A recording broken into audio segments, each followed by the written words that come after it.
July 17, 1943, Wendover Island, Solomon Islands.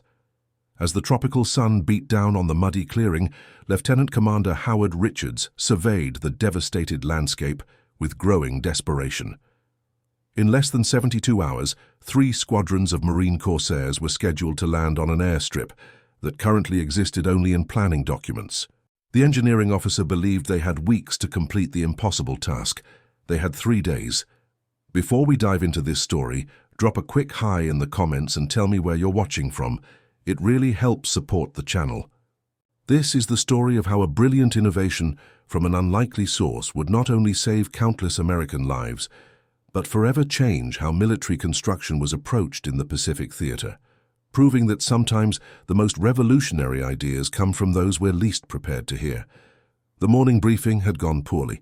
Richards had gathered his officers in what passed for a command tent, a tattered canvas structure that leaked when it rained, which was often in this God-forsaken corner of the South Pacific.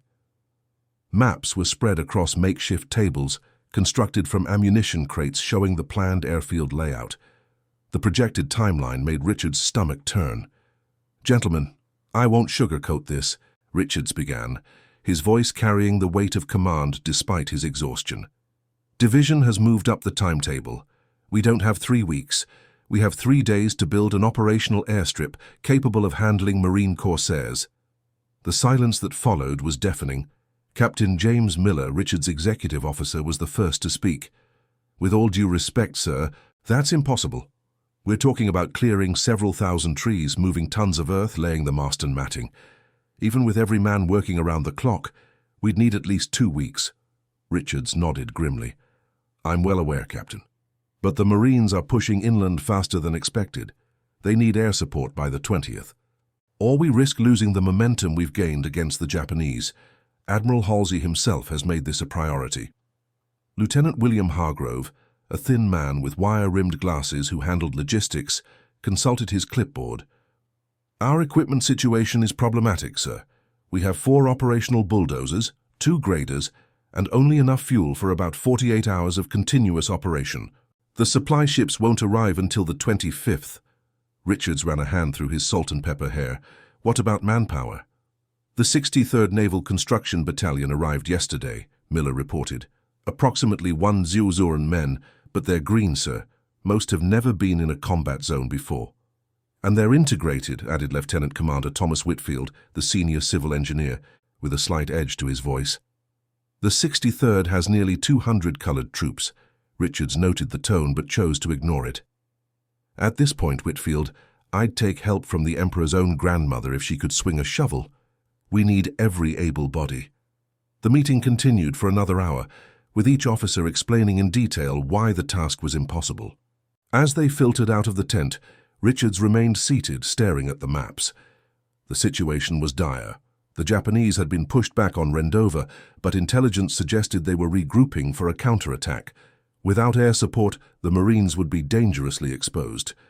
Richards was still sitting there when Chief Petty Officer Frank Donovan entered the tent. Donovan was a rugged man in his 40s, who had been a construction foreman in civilian life. His uniform was perpetually stained with mud, and his hands bore the calluses of someone who led by example. "You look like you're attending your own funeral, Commander," Donovan said, pouring himself a cup of the thick, bitter coffee that was the lifeblood of the Seabees. "Might as well be, Frank," Richards replied. "We've got to build an airfield in 3 days or the Marines are in serious trouble." Donovan whistled low. "That's a tall order. Impossible, according to every officer in this battalion." "Well," Donovan said thoughtfully, "maybe you need to talk to someone who doesn't know it's impossible." Richards looked up, a questioning expression on his face. "There's a fellow in the 63rd I think you should meet," Donovan continued. "Name's Isaiah Washington. Before the war, he was some kind of engineer at Tuskegee Institute. Been trying to tell anyone who'll listen about a different way to build airfields. Nobody's paying him much mind." "Why not?" Donovan gave Richards a level look. "3 guesses, sir, and the first 2 don't count." Richards understood immediately. "Because he's colored." "Got it in 1, sir." Richards stood up, decision made. "Bring him to me, right now." 30 minutes later, Petty Officer First Class Isaiah Washington stood at attention before Richards. Washington was tall and lean, with intelligent eyes that seemed to assess everything around him. Despite the heat, his uniform was impeccably maintained. "At ease, Washington," Richards said. "Chief Donovan tells me you have some ideas about rapid airfield construction." "Yes, sir," Washington replied, his voice carrying a hint of Southern accent. "I've developed a method that could significantly reduce construction time while using less equipment." "I'm listening." Washington hesitated. "Permission to speak freely, sir." "Granted. The traditional approach we're using is all wrong for these conditions, sir. We're trying to build airfields like we would back in the States, but the jungle doesn't cooperate. I believe we can use the natural topography and vegetation to our advantage, rather than fighting against it." Richards gestured to the maps. "Show me." For the next hour, Washington explained his concept. Instead of clearing all vegetation and then beginning construction, he proposed a systematic approach that would allow multiple phases to occur simultaneously. Most radically, he suggested using controlled burns to clear underbrush, followed by a technique he'd developed for rapid tree removal that didn't require waiting for stumps to be fully excavated. "The key is what I call displacement foundation," Washington explained. "Instead of trying to create a perfect surface, we build up areas that are already relatively flat and use a combination of coconut logs and coral to create a stable base. The Marston matting goes on top, but we don't need as much of it because we're working with the land, not against it." Richards was skeptical but intrigued. "You're suggesting we can build a functional airstrip in 3 days with this method?" "Yes, sir. I've calculated it based on our available resources, but—" Washington paused. "But what?" "It would require reorganizing our work teams, and some of the officers might resist taking direction from—" He didn't finish the sentence. Richards understood the unspoken concern. "From a colored petty officer?" "Yes, sir." Richards studied Washington for a long moment. The man's confidence was quiet, but unmistakable. He wasn't boasting. He genuinely believed in his approach. And at this point, Richards had nothing to lose. "Washington, I'm putting you in charge of this project," Richards said finally. "You'll report directly to me. Chief Donovan will be your liaison with the other unit leaders." Washington's expression remained professional, but Richards could see the surprise in his eyes. "Thank you for the opportunity, sir. I won't let you down. See that you don't, because if this fails, we're not just looking at a career setback. Marine lives are at stake."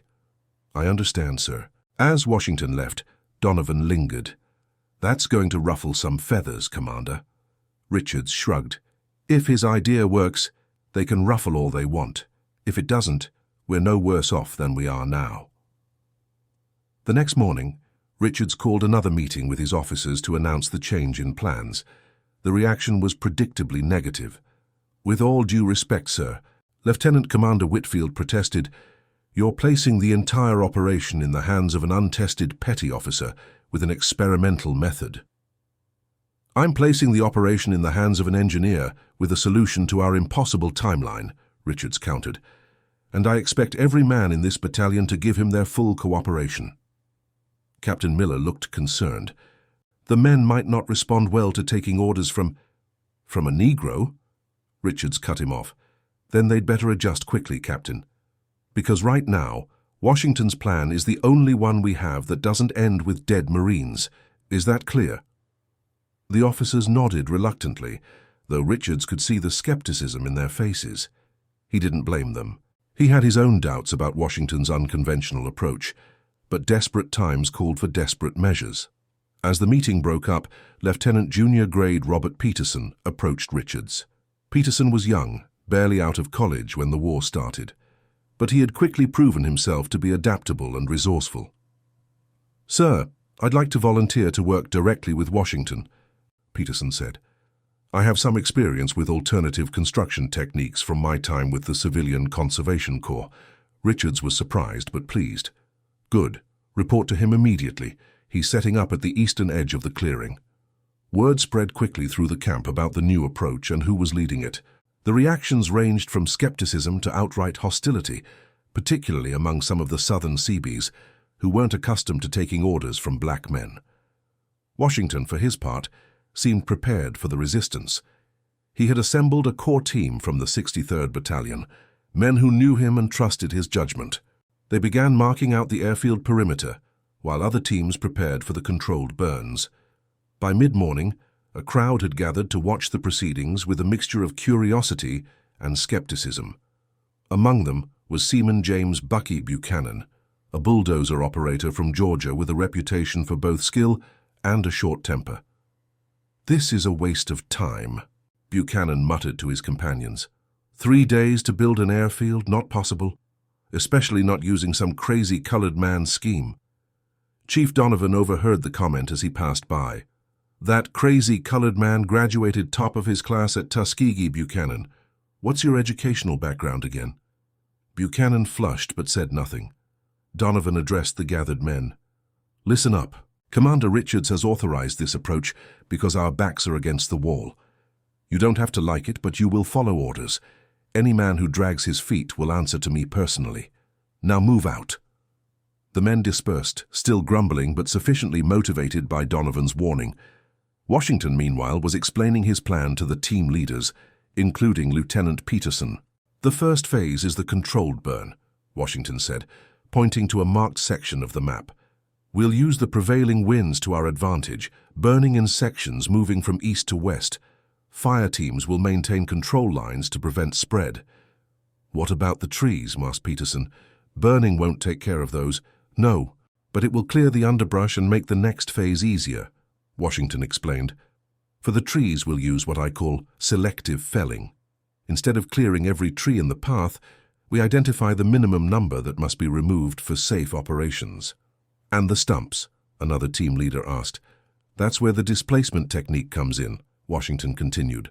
"Instead of excavating every stump, which is what takes so much time, we'll cut them as close to the ground as possible.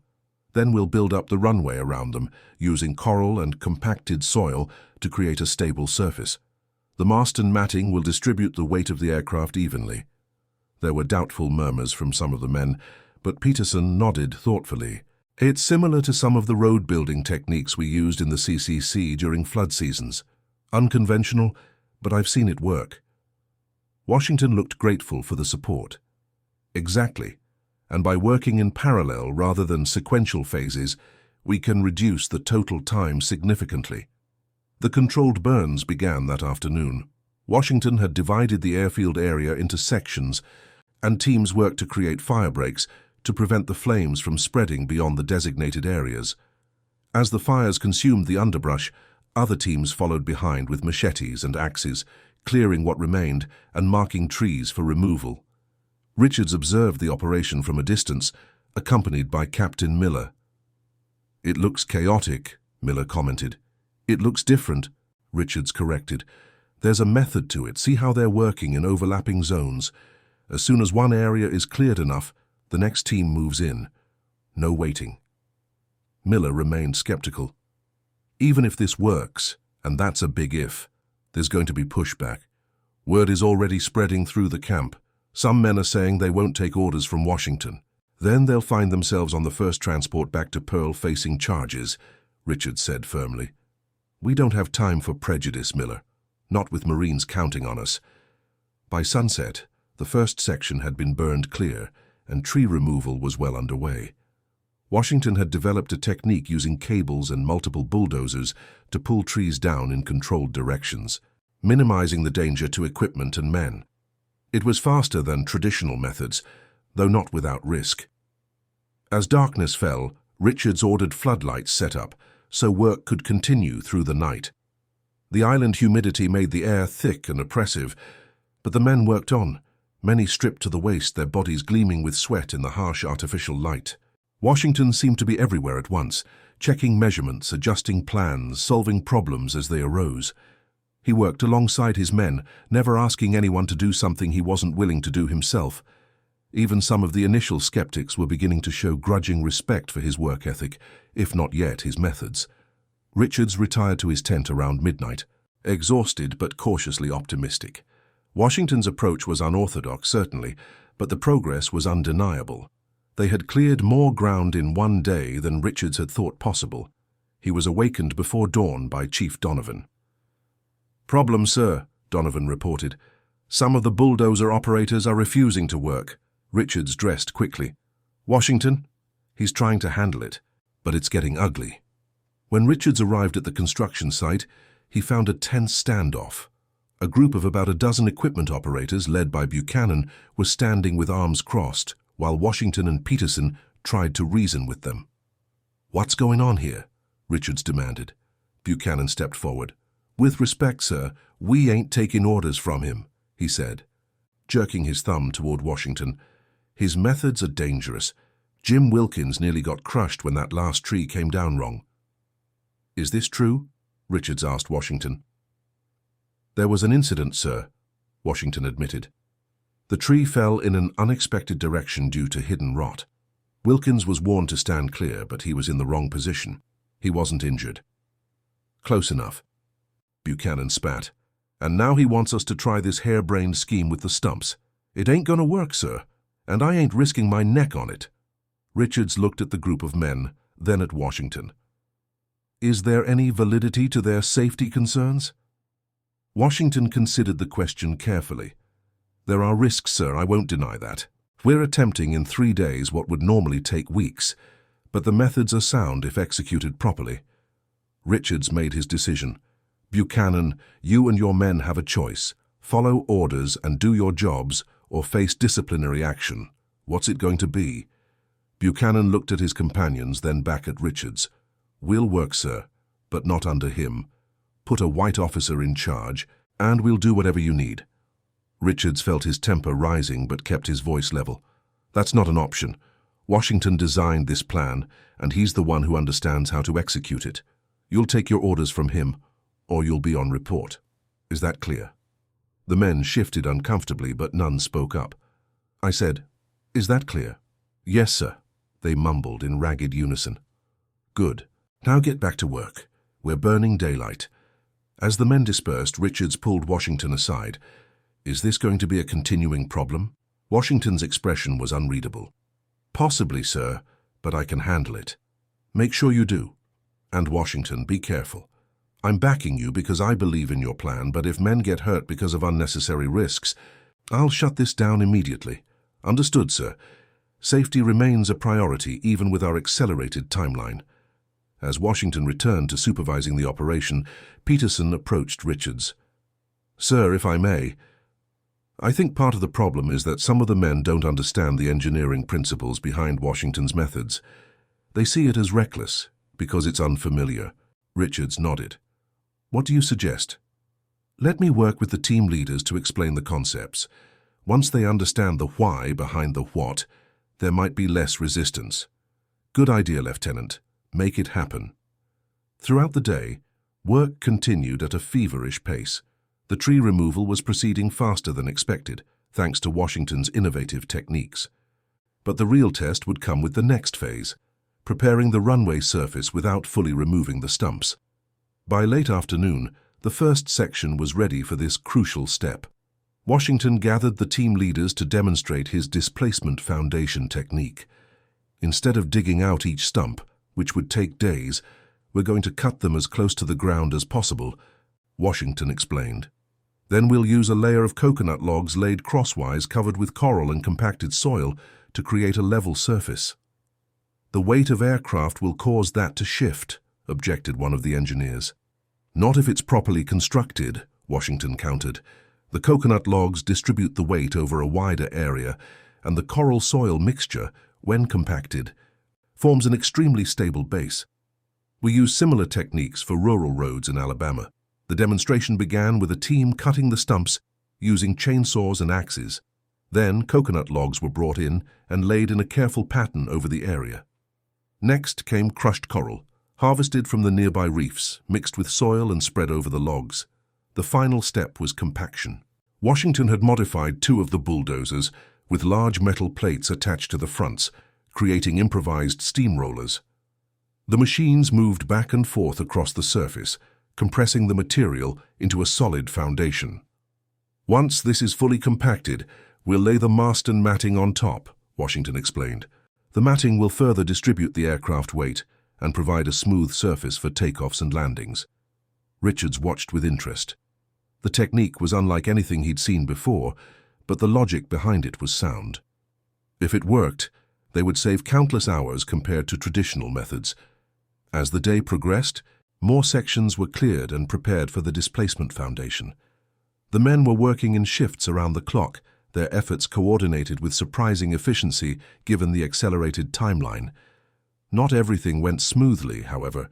Equipment breakdowns were frequent, forcing Washington to continually adjust his plans. And despite Peterson's efforts to explain the engineering principles, some men remained skeptical and worked with reluctant compliance rather than enthusiasm.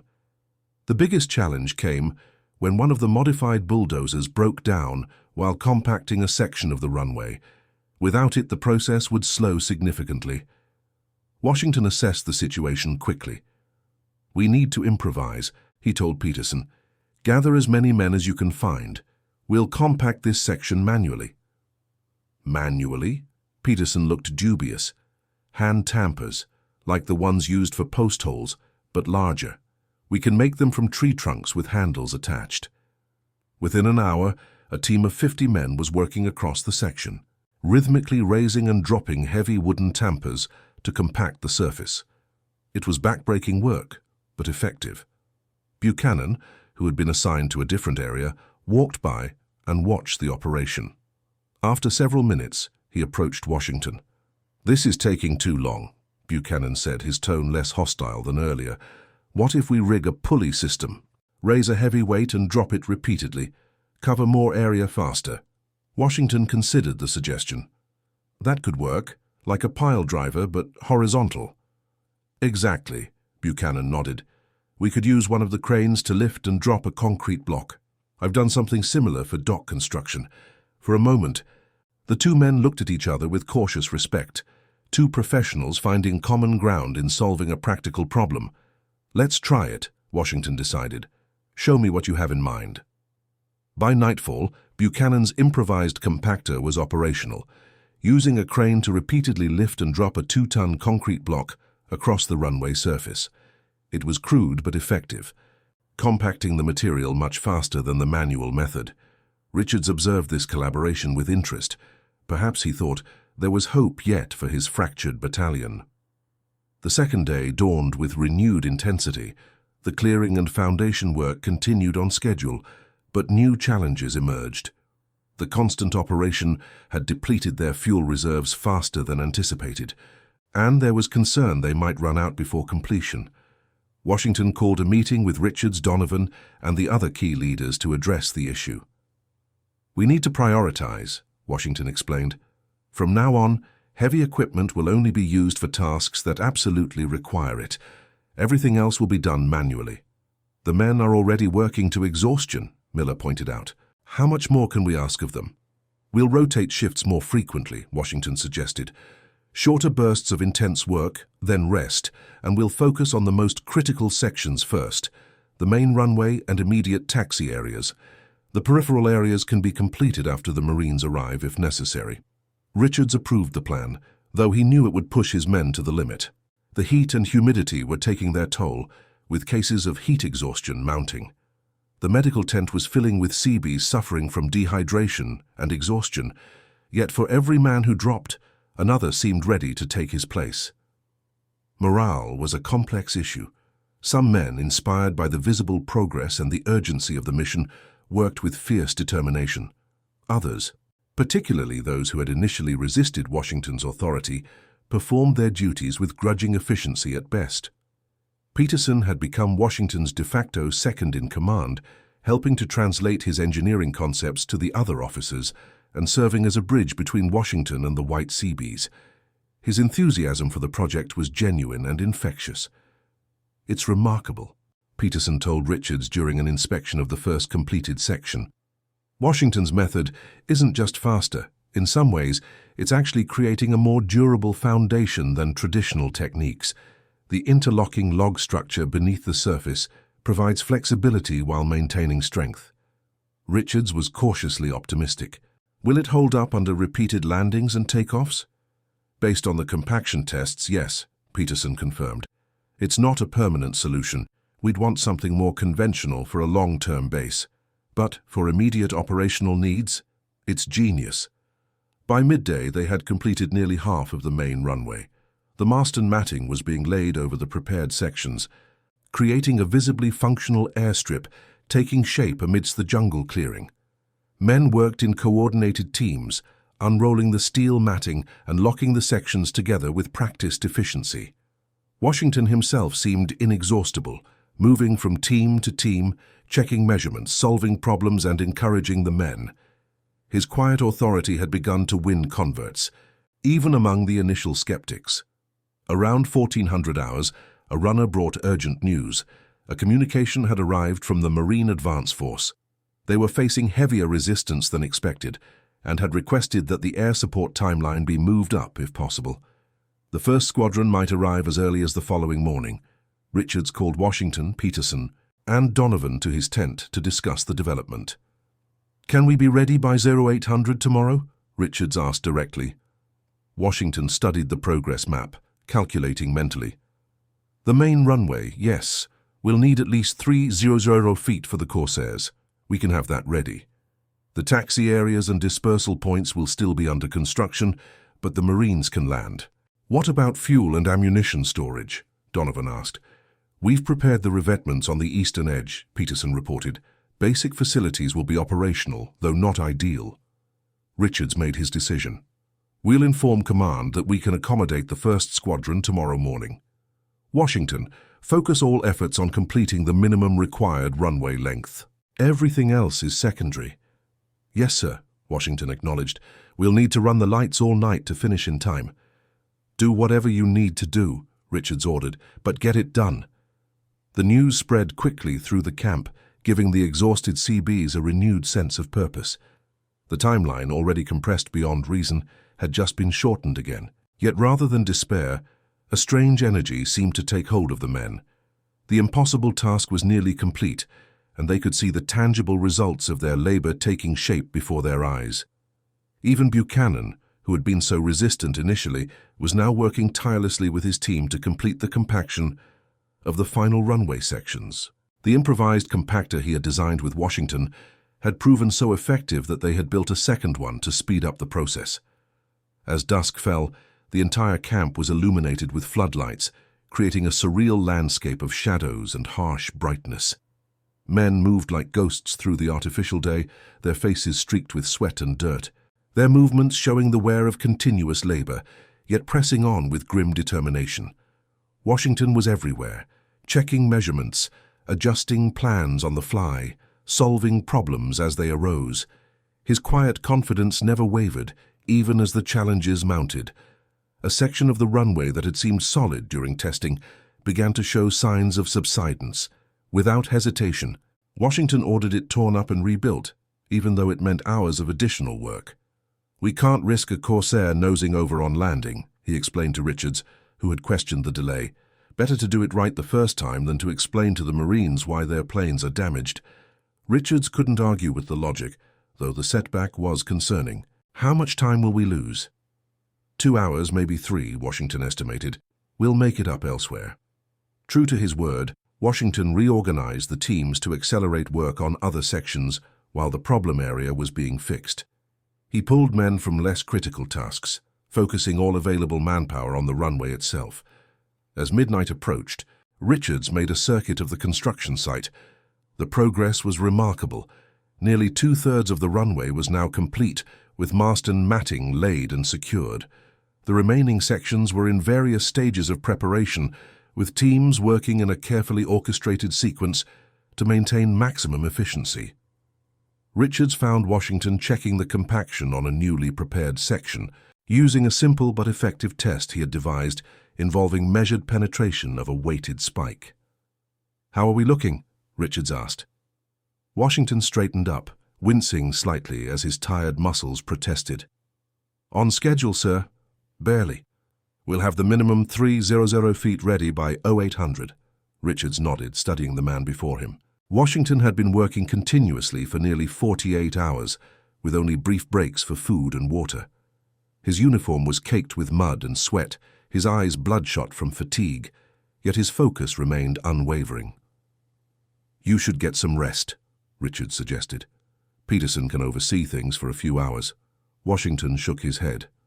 "Thank you, sir, but no. I'll rest when it's done." Richards didn't push the issue. He recognized the look in Washington's eyes, the same determined focus he had seen in men throughout his career who were driven by something beyond ordinary duty or ambition. For some, it was proving themselves. For others, it was the knowledge that lives depended on their actions. For Washington, Richards suspected, it was both, with the added burden of knowing that his success or failure would be judged not just on its own merits, but as a reflection on all black servicemen. The unfairness of that additional pressure was not lost on Richards, but he also understood that acknowledging it would not make it disappear. "Carry on then," Richards said simply, "but if you need anything at all, let me know immediately." "Yes, sir. Thank you." As Richards walked away, he passed a group of Seabees taking a brief break, drinking water from their canteens and sharing cigarettes. Among them was Buchanan, deep in conversation with two men from Washington's original team. "Never seen anything like it," Buchanan was saying. "The way those logs distribute the weight? Brilliant. We could have used that technique on the Guadalcanal airfield. Would have saved weeks." Richard smiled to himself but didn't interrupt. The change in attitude was spreading organically among the men, as professional respect gradually overcame ingrained prejudice. Not universally, there were still pockets of resistance, but enough to make a difference in how the teams functioned together. Around 300 hours, a new crisis emerged. The fuel supply for the generators powering the floodlights was running dangerously low. Without light, work would slow dramatically during the remaining hours of darkness. Washington, Peterson, and Donovan huddled to discuss solutions. "We can divert fuel from some of the vehicles," Donovan suggested. "The bulldozers we're not actively using." "That might get us through until dawn," Peterson agreed, "but it's cutting it close." Washington had another idea. What about the naval vessels offshore? Could they provide illumination? Richards, who had joined the discussion, considered this. "The destroyers have searchlights. They could position along the coast and direct them inland." "Would that provide enough coverage?" Washington asked. "Not for the entire site, but maybe enough for the critical sections," Richards replied. "I'll contact the naval commander immediately." Within an hour, 3 destroyers had moved into position offshore, their powerful searchlights sweeping across the construction site, providing irregular but useful illumination to supplement the dwindling generator power. Work continued, though at a somewhat reduced pace in the areas with poorer lighting. As the first hint of dawn began to lighten the eastern sky, a collective sense of anticipation spread through the exhausted Seabees. They were going to make it. Somehow, against all odds and expectations, they were actually going to deliver a functional airstrip on time. The final sections of mast and matting were being laid and secured as the sun rose fully above the horizon. Washington, who had not stopped for rest despite Richard's suggestion, personally inspected every connection, ensuring that there were no loose sections that might shift under the weight of landing aircraft. At 07:30, the last section was secured. Washington walked the length of the runway, checking for any issues, then reported to Richards, who had been observing from the temporary control tower, little more than an elevated platform with a radio.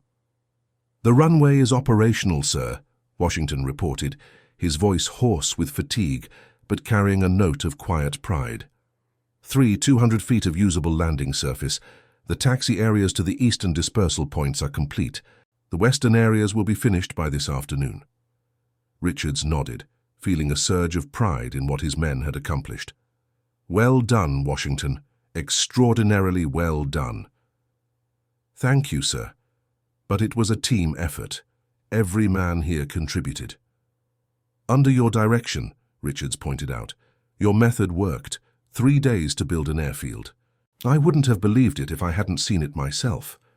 Washington allowed himself a small smile. "To be fair, sir, it's not quite complete by conventional standards. This is a functional expedient, not a permanent installation." "It's exactly what we needed," Richards assured him. "The Marines don't care about pretty. They care about having somewhere to land their planes so they can support the ground troops." As if on cue, the radio crackled with an incoming transmission. The first squadron of Corsairs was 30 minutes out, word spread quickly through the camp. Men who had been working moments before stopped to watch the eastern sky, waiting for the first glimpse of the approaching aircraft. Even those who had been scheduled for rest emerged from their tents, unwilling to miss the culmination of their extraordinary effort. Washington stood with Richards, Peterson, and Donovan on the elevated platform, his usually impassive face showing the strain of the past 3 days. But beneath the exhaustion was an unmistakable look of satisfaction. "You should be proud," Richards told him quietly. "What you've accomplished here is remarkable." Washington nodded, his eyes on the horizon. "I just hope it works as well in practice as it does in theory." "It will," Peterson said confidently. "The foundation is sound. I'd stake my engineering degree on it." At 8:02, the distinctive drone of Corsair engines became audible, growing steadily louder. Then, appearing as tiny specks against the blue sky, the first fighters came into view. They circled once, the lead pilot presumably assessing the hastily constructed airfield below, then lined up for landing. The tension among the watching Seabees was palpable as the first Corsair descended toward the runway. Washington's expression was particularly intense, his entire body rigid as he watched the approaching aircraft. The Corsair touched down smoothly, its wheels making firm contact with the mast and matting. It rolled forward, slowing gradually, the surface holding firm beneath its weight. As the plane taxied toward the eastern dispersal area, a spontaneous cheer erupted from the watching Seabees. Washington's shoulders sagged slightly in relief, the only visible sign of the emotion he must have felt. Richards clapped him on the back, a gesture of congratulation that transcended rank and racial boundaries. One by one, the remaining Corsairs landed without incident, each successful touchdown further validating Washington's unconventional method. The Marines pilots, emerging from their aircraft, looked around in amazement at the airfield that had seemingly materialized overnight in the middle of the jungle. The squadron commander, Major David Harrison, approached the group on the platform. "Commander Richards?" he inquired, looking at the officer. "Yes, Major. Welcome to Rendova Airfield." Harrison shook his hand firmly. "Remarkable job. Division told us you were building an airstrip, but I half expected to arrive and find you still clearing trees. This is," he gestured at the bustling activity around them, "impressive." "Thank you, Major. But the credit goes primarily to Petty Officer Washington here. It was his design and direction that made this possible." Harrison turned to Washington, who stood at attention. There was a brief moment of surprise in the Major's eyes, but to his credit he recovered quickly and extended his hand. "Then I owe you my thanks, Washington. My pilots and I will be depending on this field for the next few weeks." "It's an honor to support the Marine Corps, sir," Washington replied professionally, shaking the offered hand. "The western dispersal areas will be operational by this evening, providing better protection from potential enemy air attacks." Harrison nodded appreciatively. "Good thinking. We've had reports of increased Japanese air activity in the sector.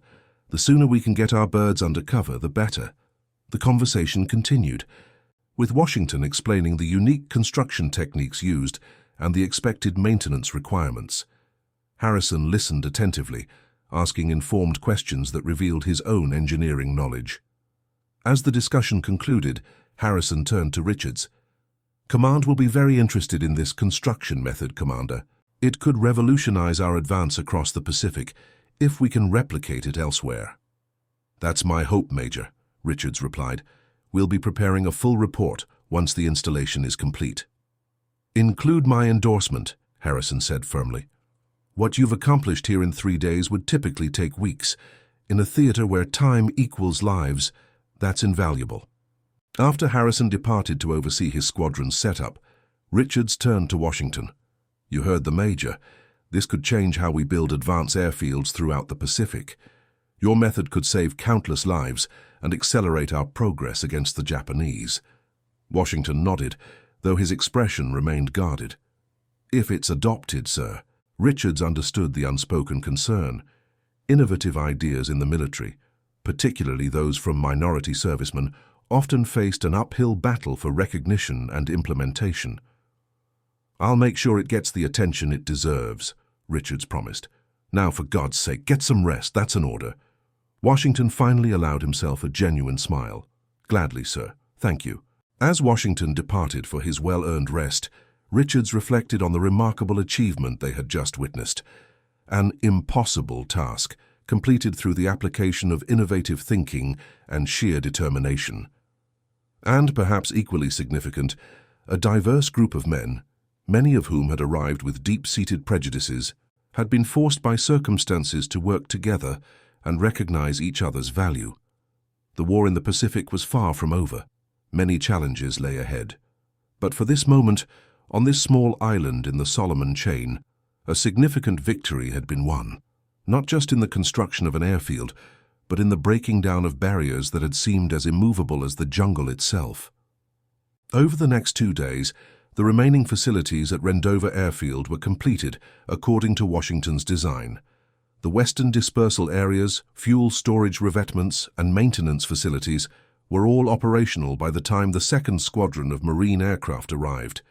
The innovative construction methods proved their worth almost immediately. When a Japanese bombing raid targeted the airfield on the 3rd day after completion, the damage was minimal and quickly repaired. The flexible foundation absorbed much of the blast impact, preventing the cratering that would have rendered a conventional runway unusable. Word of the Rendova miracle, as it came to be known, spread quickly through the Pacific Theater. Senior officers visited to observe the techniques firsthand, and Washington found himself explaining his methods to increasingly high-ranking officials. Not all were immediately convinced. Traditional engineering approaches had strong adherents, and some officers were reluctant to adopt methods developed by a black petty officer, regardless of their effectiveness. But the results spoke for themselves, and pragmatism eventually overcame resistance. 2 weeks after the completion of Rendova Airfield, Washington received orders to report to Admiral Nimitz's headquarters at Pearl Harbor. He was to join a newly formed team tasked with developing rapid construction techniques for the island-hopping campaign that would define the Pacific War for the next 2 years. Before his departure, the 63rd Naval Construction Battalion gathered to bid him farewell. To Washington's surprise, nearly every man in the unit attended, including many who had initially resisted his authority. Chief Donovan presented him with a handcrafted model of a bulldozer, fashioned from scrap metal salvaged from the construction site. "So you don't forget where this all started," Donovan said with a grin. Even Buchanan approached to shake his hand. "Never thought I'd say this," the Georgian admitted, "but I learned more from you in 3 days than I did in 10 years of civilian construction. Those log foundations, pure genius." Washington accepted the compliments with characteristic modesty. "We all did what needed to be done, that's all." Commander Richards was the last to speak with him before he boarded the transport plane. "Your contribution here went beyond engineering, Washington," Richards said quietly. "You changed minds.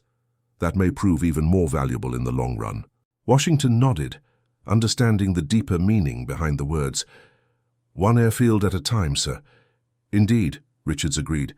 "And speaking of which," he handed Washington a folder. "These are my official recommendations regarding your method.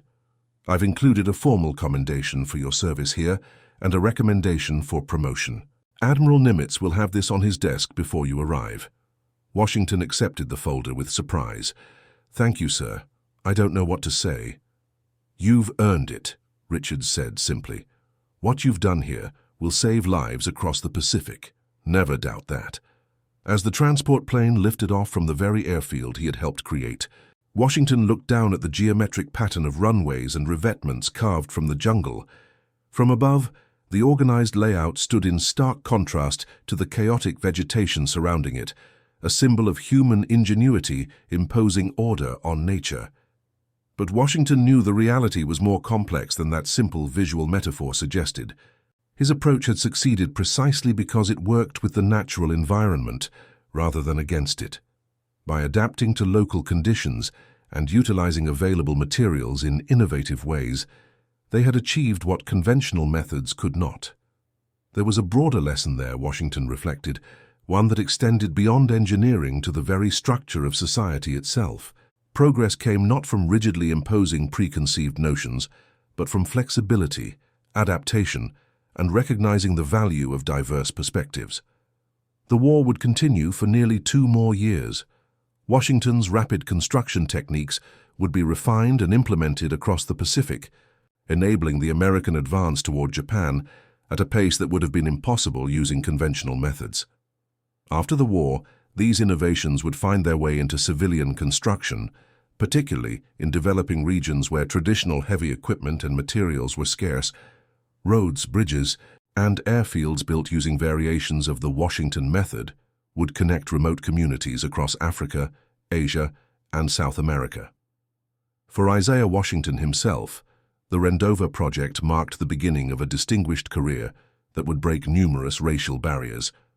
Though the full recognition of his contributions would be delayed by the prejudices of his time, his methods would eventually be taught in engineering schools worldwide. Perhaps most significantly, the men who had worked alongside him at Rendova, both black and white, carried the experience with them throughout their lives. Many would later report that the project had fundamentally changed their perceptions of race and capability, proving that excellence knows no color. In military engineering circles, the Rendova miracle became legendary, a testament to what can be accomplished when innovation is valued over tradition and when human potential is recognized regardless of its source. The airfield itself remained operational throughout the war, serving as a vital link in the supply chain that ultimately led to victory in the Pacific. Long after the conflict ended, local inhabitants would tell stories of the remarkable feat, how a group of determined men led by a brilliant engineer had created in just 3 days what should have taken weeks. They called it, in their own language, the place where the impossible happened. And that concludes our story. If you made it this far, please share your thoughts in the comments. What part of this historical account surprised you most? Don't forget to subscribe for more untold stories from World War II and check out the video on screen for another incredible tale from history. Until next time.